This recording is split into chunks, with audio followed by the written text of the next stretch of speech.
Rossa, parlate. Uè, Pulcinella, anche tu stasera allo spettacolo. Certo, non potevo mancare. Sono in veste ufficiale. Quando si tratta di mostrare la bella faccia della città, io sono tirato sempre in ballo. E perché quell'aria corrucciata? Perché? Perché ho dovuto rinunciare alle vacanze per questa pagliacciata. Pagliacciata. Io non esagerando. Piuttosto direi per questa nuova? Per l'ennesima rappresentazione su Napoli.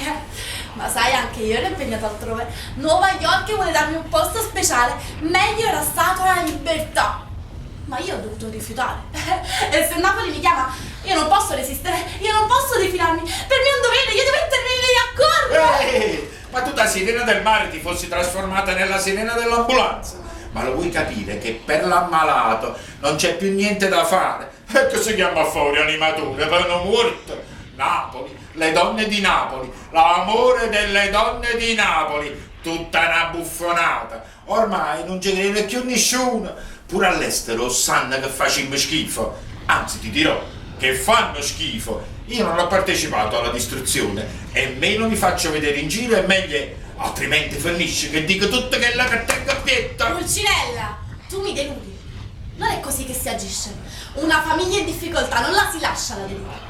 Se ci tieni veramente, provi con ogni sforzo, con ogni mezzo ad aiutarla. È facile amare quando le cose vanno bene. Ma fai pure il prete, che fai? E secondo te io l'aiuterei facendogli credere che Pulcinella esiste ancora, che Partenope è sempre pronto all'accoglienza, ad incantare? Ormai tutto è cambiato. Noi non siamo altro che un ricordo per alcuni e neppure tanto vivo e presente. Non è vero, io esisto e la mia gente lo sa. E quella è proprio la tua gente, che è morta, finita, caput. I napoletani non sono altro che una popolazione situata in un punto geografico a sud dell'Italia, come i milanesi in Lombardia e i palermitani in Sicilia, così i napoletani a Napoli. Anzi, ti dirò che per carattere e sembianze hanno preso molto all'aspetto settentrionale. Sì, l'influenza c'è stata. Ormai scimmiottiamo ed elemosiniamo dal nord molte cose. Ma basta! Non voglio stare più a sentirti.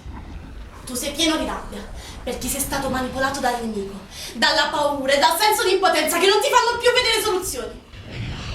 Ma io ci credo. Io ci credo ancora che questa città unica al mondo sia la terra promessa, la guida d'umanità e d'arte per l'intero pianeta. Addio, Pulcinella.